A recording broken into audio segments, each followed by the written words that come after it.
Thank you very much for joining me today.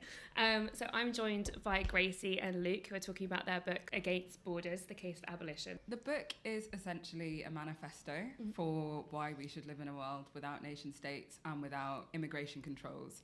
And we set out what immigration controls actually do in the world. So, you know, we understand lots of people will have seen images of, you know, refugee camps, walls in deserts, really horrifying images of people dying in seas and so on. And we think of those things as kind of the border as spectacular, the spectacular violence of the border. But we also wanted to talk about what borders do in the more mundane sense and how that also causes harm. How borders are kind of used to say, well, you can move with one set of rights and actually you can't have any of these rights at all. You might not be able to go to the doctor for free. You might not be able to report a crime for to the police. So we wanted to set out that kind of everyday bordering, and we also wanted to help people to understand how borders actually harm all of us, because we see, for example, surveillance technologies that are trialled on migrants and then end up being rolled out to the kind of general population. So it's really us making the case for that borders don't do what people think they do. They harm everybody, and actually, why don't we imagine new ways of relating to each other and a world that doesn't involve these kind of violent, harmful practices? Yeah. And how did you two meet? How did you come together to write this? Well, me and Gracie were on panels together in kind of from 2017 onwards. Both of us had worked on issues around immigration control. I'd worked in particular writing about and researching deportation. So obviously around the time of Brexit and the Windrush scandal, lots of people were talking about the UK's immigration regime, about its inhumane consequences for certain groups.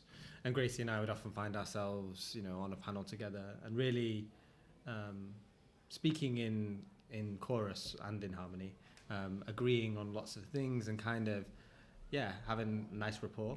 And we became friends through that. And then, you know, I think one thing to say is that in both of our work, we've been very concerned with thinking about arguments which work for those groups of migrants, which might seem in most public debate to be kind of bad migrants. So migrants who perhaps, you know, aren't necessarily seen as worthy or genuine refugees, migrants who aren't seen to economically contribute. But we thought, because of our experiences of knowing people, having, you know, friends or people we'd worked with, who were in the system but who were really struggling to gain any rights, often because they were seen as undeserving. People with criminal records, for example, which is why a big focus in the book is about the connection between immigration controls and criminalisation, prisons and police, hence the term abolition, which we try and transpose from prison abolition. And then Gracie just sent me a text saying we should write a book together. I was at a party. It's a great text. And nice, 10 p.m, shall we write a book together? Luke said, yes, Gracie, what should the book be about? And I said, why, there should be no borders. And that was, Oh, it's brilliant. And you said you were at a party. I'd been thinking for a while that I wanted a project that wasn't kind of to do with my day-to-day work. That there were lots of things that I couldn't say and I couldn't do. And I was thinking about what might be an outlet for that. And also just like, where might I have someone to, like, how could I do that with somebody? That was where it came from. I love that so much. And as you say, there's a lot from the abolitionist movement, you know, a lot of work you refer to, like, for example, Ruth Wilson Gilmore, Cabot is another one that you refer to a lot. Is that something that you think people are becoming a bit more familiar with? Because I have noticed, like, online and on those kind of spaces of discussion, a lot more abolitionist conversation is coming around, less so in the border space, I would say, but definitely much more with prisons. There's a bit more familiarity with those kinds of terms, and I wonder, from your experience, are you noticing that as well? Yeah, I think abolition is something that a lot more people are aware of and engaging with and learning about and trying to build towards, which is amazing. I think that, you know, sometimes, I think particularly in the wake of Black Lives Matter, people have become really familiar with that call to defund the police. So I think those redistributive questions in abolition around why are we funding this harmful thing that doesn't work when actually those resources could be going somewhere else. So I think that's an argument that people have got more and more dexterity with. I suppose maybe people are still less familiar with kind of abolition as a, you know, as a remaking of the whole world, right? It's actually not just about prisons. It's not just about police. It's not even just about borders. And as Ruth Wilson Gilmore says, it's not just about the absence of those harmful institutions. It's actually about the new relationships that we build with one another, the new responses to social harms that we practice together that make those things completely redundant. And so I think, you know, sometimes there's still that slightly more anarchist, like, yes, abolish the police, yes, abolish this, abolish that. But we've still got, I think, quite a long way to go in there being a general understanding of, okay, well, these are all the skills that we all need in accountability processes and conflict resolution and supporting survivors of sexual violence if we actually want to abolish all of those things. So, like, we still do have a lot to do. I think that point about absence and presence, I loved that you included that in the book, because I think that's so central to the case that you're making, which is a very hopeful one. And hope is also a word that comes up several times throughout the book. I think sometimes when people hear the word abolition, they think about tearing down, but not necessarily, as you say, is like what replaces it, what's needed, and also like what's possible. I'm really interested that right at the very end of the book, you, not to spoil it for anyone, you include these two sketches of these like fictional futures, these two possible futures. What made you use fiction as an avenue to sort of explore ways things could be? From the beginning, we'd always spoken about the fact that a book that's a manifesto for a world without borders might need to also say something not only kind of practically in the here and now about how anti-capitalists or how anti-racists or how feminists should relate to questions of immigration control and borders, but also to try and do some imagination, you know, some imagination work, some creative work to think about, okay, if we do think that this is possible and it should be our kind of lodestar, then what might it look like? And so from the beginning we had a kind of note in our book proposal that we would come back and think about some different way of writing creatively about a world without borders, and perhaps also with where we'll end up, because there's two sort of short fictional sections where we'll end up if we don't win, and if the current kinds of sets of processes get worse. So that was the idea. It was there from the beginning. Me and Gracie also planned to, you know, because I'd had my kind of theoretical lens on forms of belonging that aren't based on, you know, place, and that are more open, and forms of circulation and borderlessness and utopian visions. And we'd also wanted to go to galleries together to go and see films. COVID-19 happened.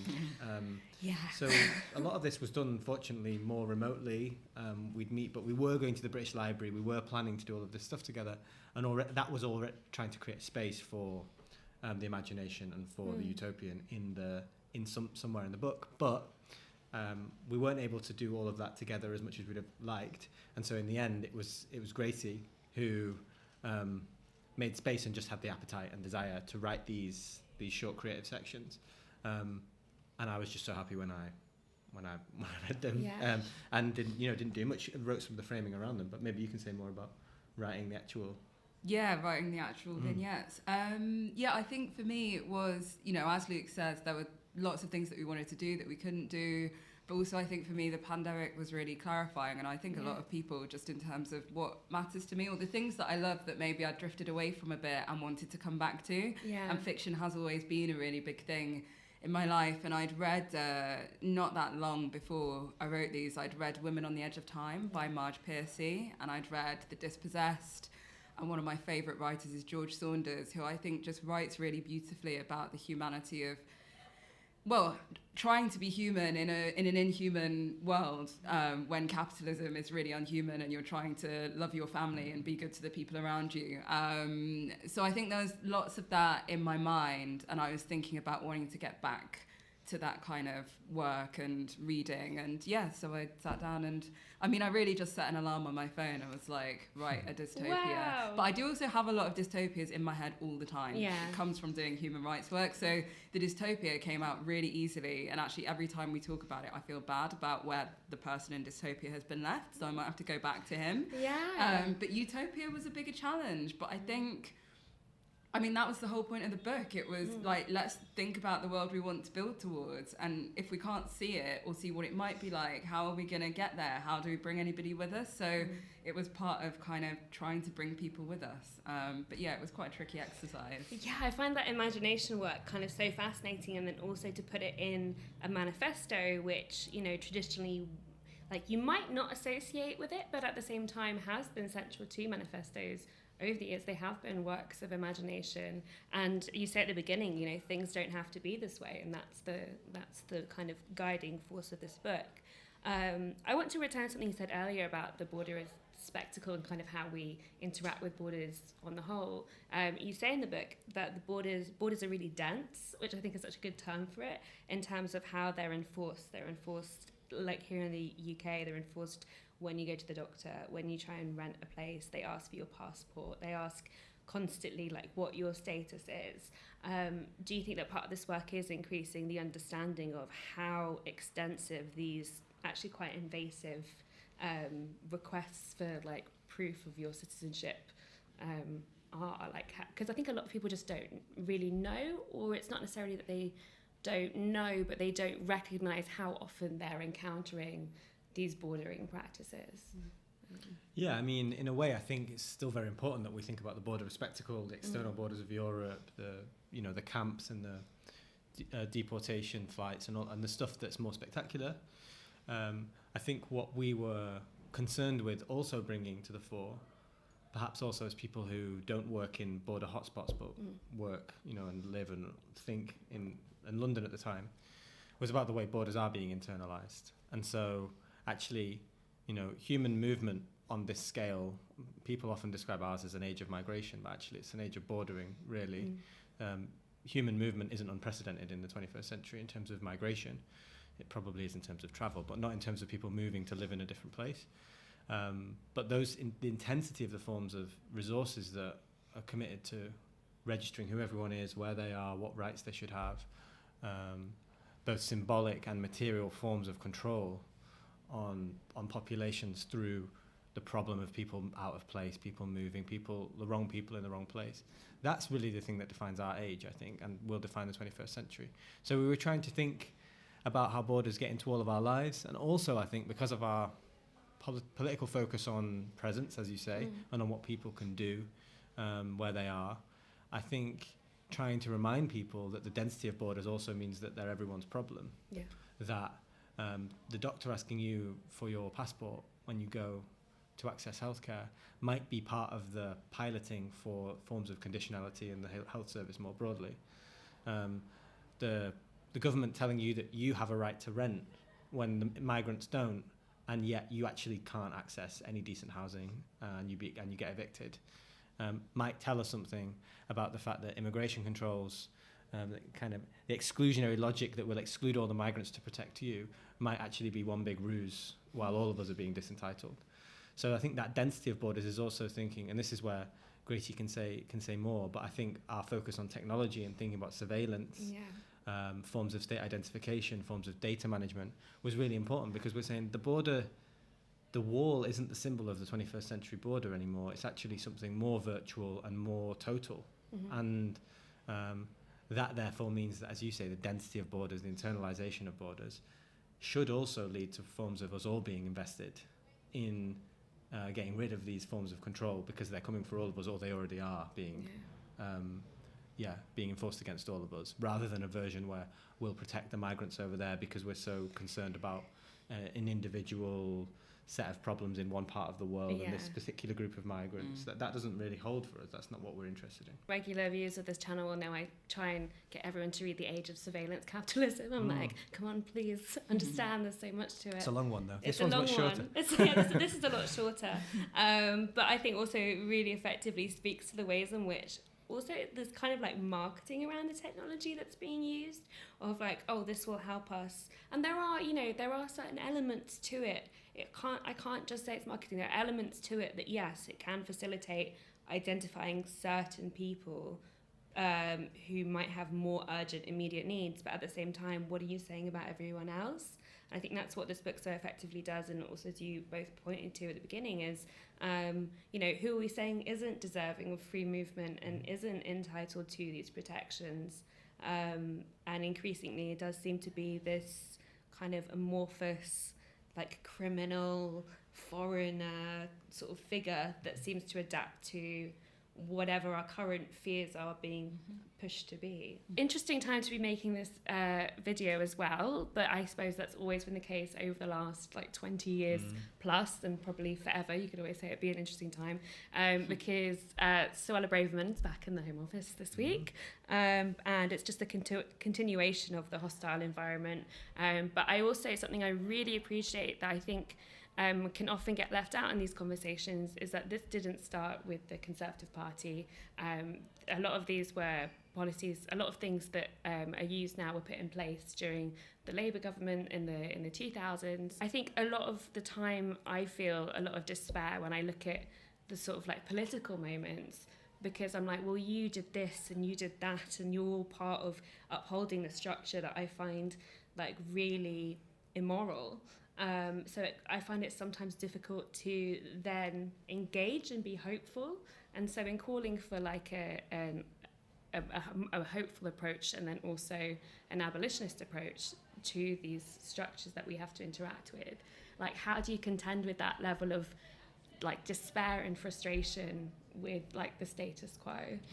Yeah, I mean, it's not... Massive question, sorry. It's a big question, and it's not... I don't want to be glib, because it is a really horrible political moment, actually. Yeah. The climate is awful, and it has been for a while. I think one of the things that we talk about in the book, and that is in abolitionist literature more broadly, is this point about time, and abolitionist temporality. And it's actually also in a lot of, you know, decolonial, post-colonial work. So Françoise Vergès talks about this quite a lot in A Feminist Theory of Violence. But, you know, this idea that, and it's also to do with this idea that it's heroes that change the world. It's like one plucky activist, it's one brave person, it's one prime minister, it's one home secretary. This like really individualistic view of change that's also quite mechanistic. I think we have to step away from all of that. I think we can recognise that change doesn't happen in a linear way, and it also might not happen. There are certain things that might not happen within our lifetimes, and there might be work that it might be possible that we do work right now that opens the way for, you know, the kind of activism that we can't imagine right now but is happening in a century's time. It might be that somebody one day looks back on this book and thinks, that was tepid, why didn't they go for XYZ, right? Like that would be amazing. So I think part of it is about trying not to be the heroes of our own stories, because when you actually dig into how a lot of change has happened in the past, like it wasn't one person who refused to go to the back of a bus. It wasn't, you know, one person that made an amazing speech and then everybody wanted segregation to end. Like that's not how these things happen. They were mass movements. There was a lot of day in, day out grunt work that involved not just political strategy, but cooking for people and making sure the premises were clean and looking after kids. And so I think we should all be able to see a place for ourselves somewhere in that when we think about social change that way. And I guess also just, that point that it's not all linear. You know, there are actions that we will take part in now that might not get the aim that we want, but they might inspire something in 10 years' time that does get that, or it might mean that we, you know, are in a group together and stay in a group together practicing scheming, and we do something else in the future that, you know, is the thing that we want. But it's also not all future orientated, because I think, you know, some of the activism that I've been involved in and the campaign groups that I've been involved in, you know, they were little practices of utopia. It was actually, can we be involved in something that's quite stressful and high stakes, and also check in with each other and make dinner with each other and figure out ways to call each other in and out with compassion. And, you know, so it's also about those little practices right in the here and now that aren't necessarily bringing down Rishi Sunak, but might be, you know, a kitchen feeding refugees in your local neighbourhood or your food bank, or, you know, it doesn't all have to be this masculinist, massive one person against the world. Marvel scale heroism. This is such a short book, and you've managed to put so many wonderful ideas in there. And for me, a great entry point into a lot of other authors, thinkers, theorists, who I didn't know about. So I'm really excited that you both took the time to talk to me today, and to see, you know, what the next one comes along might be. Maybe with the more like arts and culture exploration side of it, one might say. One might say.